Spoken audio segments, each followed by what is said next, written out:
Olá, tudo bem com você? Professor Fabiano Pereira na área, para a gente continuar o nosso curso de Direito Administrativo. E agora nós vamos voltar a falar sobre as empresas públicas e as sociedades de economia mista.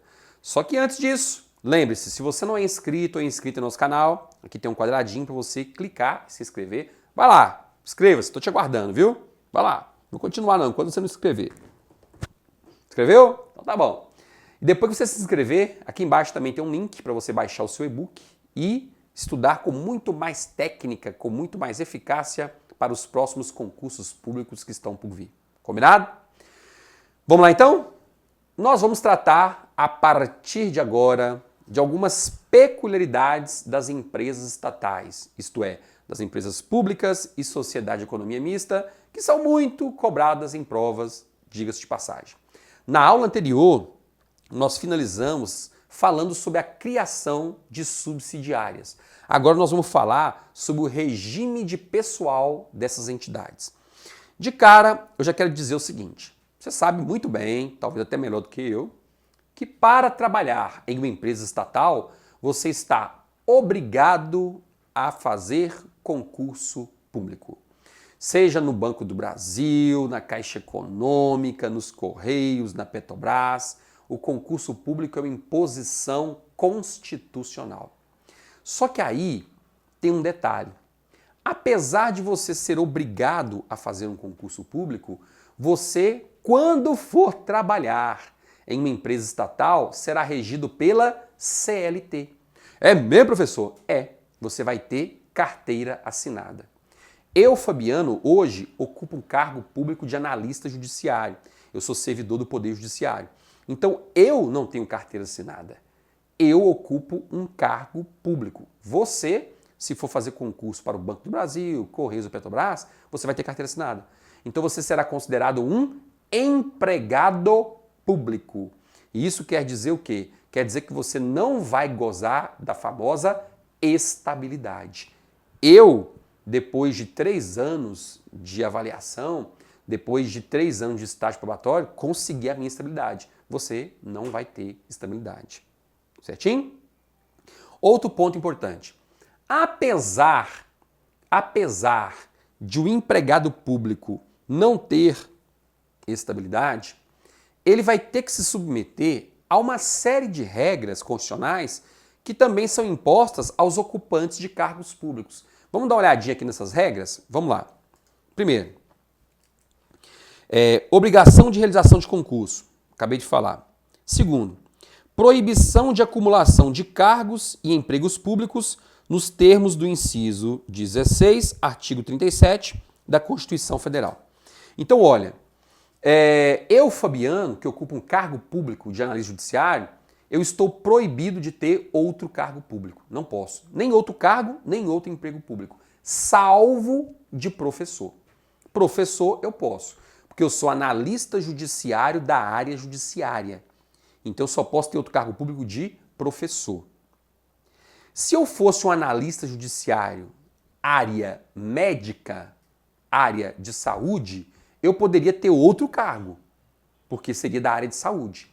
Tá ok? Porque eu seria da área de saúde. Aí tudo bem. Eu seria um médico no TRE. Eu poderia ter outro cargo em emprego público de médico.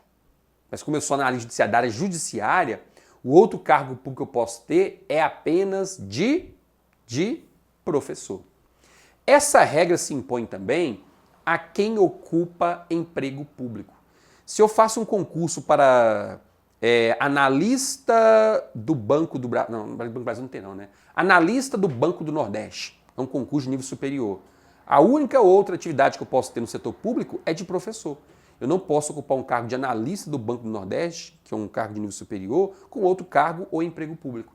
Então essas regras de proibição também se impõem aos empregados públicos. Eles também estão obrigados a observá-las. Tá bem? Continuando. Existe também a obrigação de submissão dos salários dos empregados públicos ao teto geral remuneratório previsto no inciso 11 do artigo 37 da Constituição, com um detalhe: desde que as empresas estatais recebam da entidade política criadora recursos para pagamento de despesas de pessoal ou custeio em geral. Deixa eu te explicar isso aí com mais detalhes. É o seguinte, vamos pegar um exemplo aqui. Uma empresa pública, Banco do Brasil. Aí você pode me perguntar, professor, qual é o valor máximo que um empregado do Banco do Brasil pode receber? A primeira coisa que eu vou analisar é qual é a natureza jurídica do Banco do Brasil. Estou pesquisando aqui. É Sociedade de Economia Mista. Então, na hora eu vou te responder. O valor máximo que eles podem receber é o valor recebido por um ministro do Supremo Tribunal Federal, que é o parâmetro do teto geral remuneratório na administração pública brasileira. Então, o subsídio de um ministro do Supremo Tribunal Federal. É o que eu vou te responder de cara. Beleza? Só que a gente tem que ter um pouquinho mais de atenção pelo seguinte.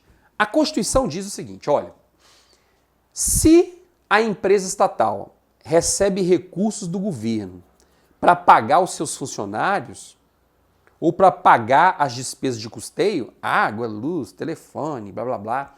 Então, se o governo injeta recurso para custear essas despesas, essas empresas estatais estão obrigadas a observar o teto geral remuneratório da administração pública.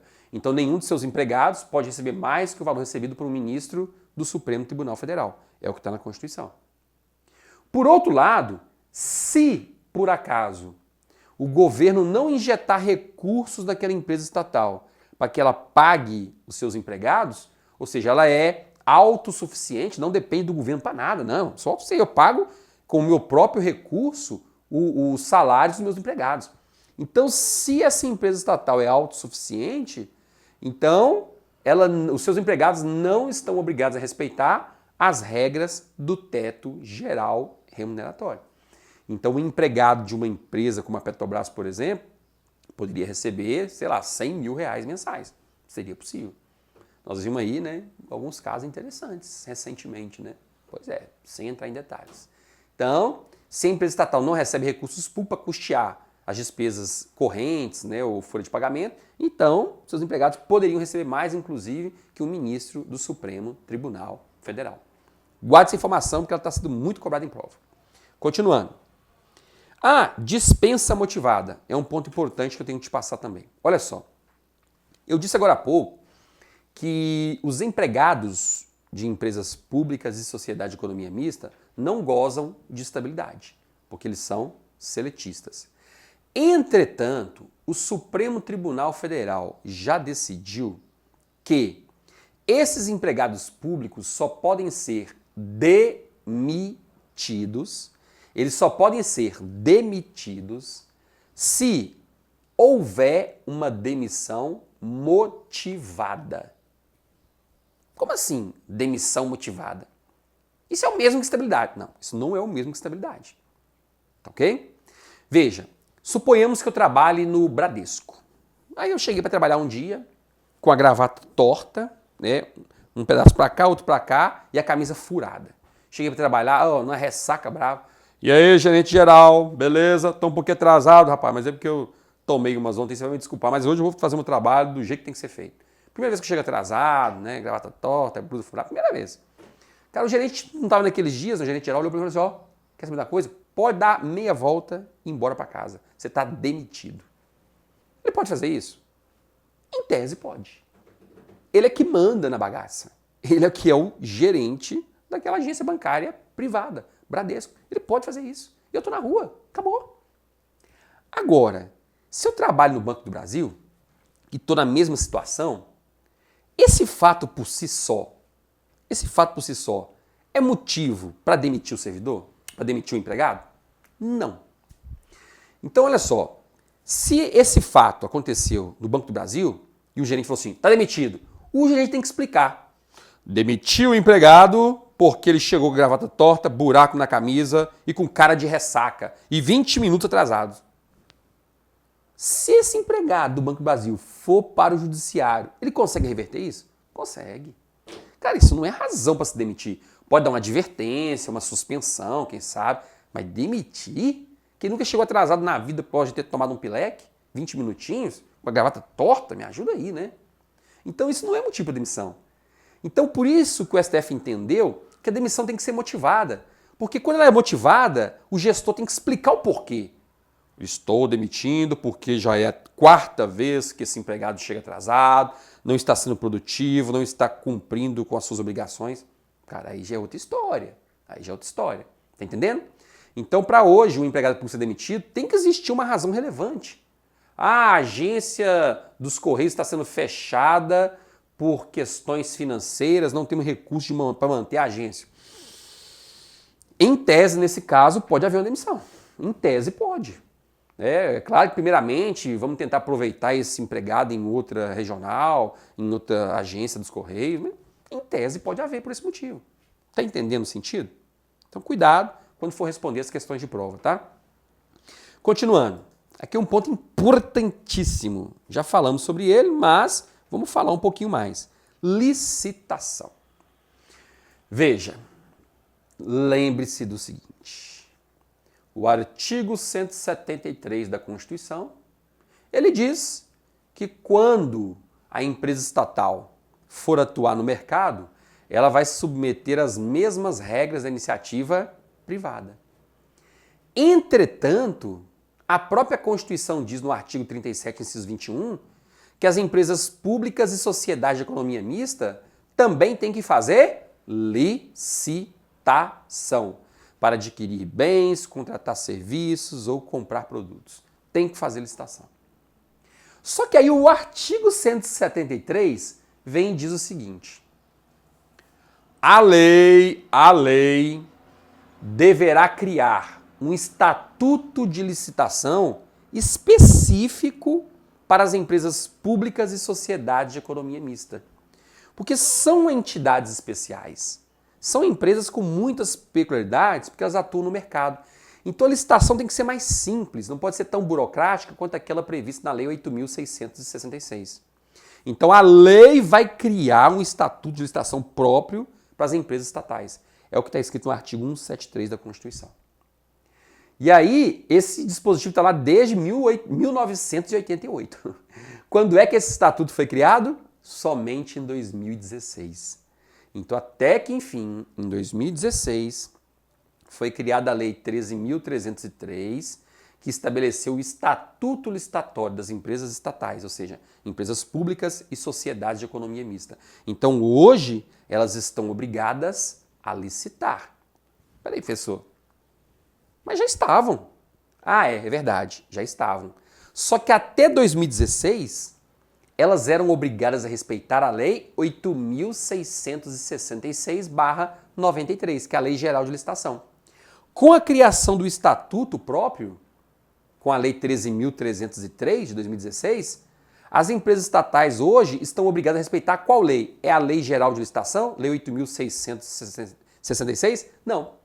Elas vão observar a Lei 13.303, que é uma lei de licitação própria só para elas.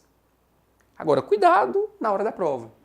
Pode cair a seguinte afirmativa: em caráter subsidiário ou supletivo, a Lei 8.666 se aplica também às empresas estatais. Certo ou errado? Certinho. Eu não posso dizer que as empresas públicas e sociedade de economia mista estão proibidas de observar a Lei 8.666. Não. A lei pode ser aplicada? Pode. Por quê? Porque tem alguns assuntos que não serão tratados na Lei 13.303. Então a gente vai ter que buscar respaldo onde? Lá na Lei 8.666.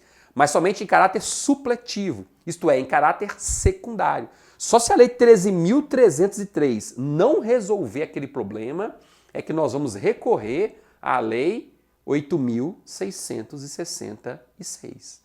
Tá bem? Somente nesse caso. Ficou claro para você até aqui? Tudo certinho? E isso tem caído muito em prova, tá? Ah, professor, aproveito para esclarecer uma dúvida. Eu preciso estudar a Lei 13.303 de 2016? Olha, só se o edital prevê expressamente.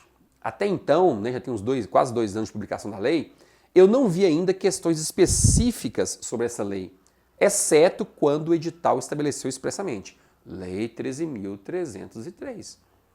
Tá ok? Então, muita atenção. Por quê? Porque se o edital prevê essa lei, você tem que estudar. Se o edital não prevê, a princípio você não precisa estudar. Basta que você saiba essas informações genéricas que eu passei aqui para responder às questões de prova. Vamos lá? Avançando um pouquinho mais. Falência. Anote aí. Empresas públicas e sociedades de economia mista não se submetem à falência. Não se submetem às regras relativas à falência. Basta que você saiba isso e mais nada. Então hoje nós temos uma lei que veste sobre a falência e essa lei ela diz com todas as letras que não se aplica às empresas públicas e sociedades de economia mista. Certinho? Ficou claro para você o conteúdo? Ótimo! E se você gostou, dê o seu joinha, tá vendo aqui, ó? Clique agora, pá, dê o seu joinha, poste seu comentário. Eu não vou avançar muito não, para a aula não ficar muito cansativa, não ficar muito longa. E aí no nosso próximo encontro, nós vamos finalizar essas características gerais das empresas públicas e sociedade de economia mista. Combinado? Um abraço para você, nos vemos em breve. Até mais.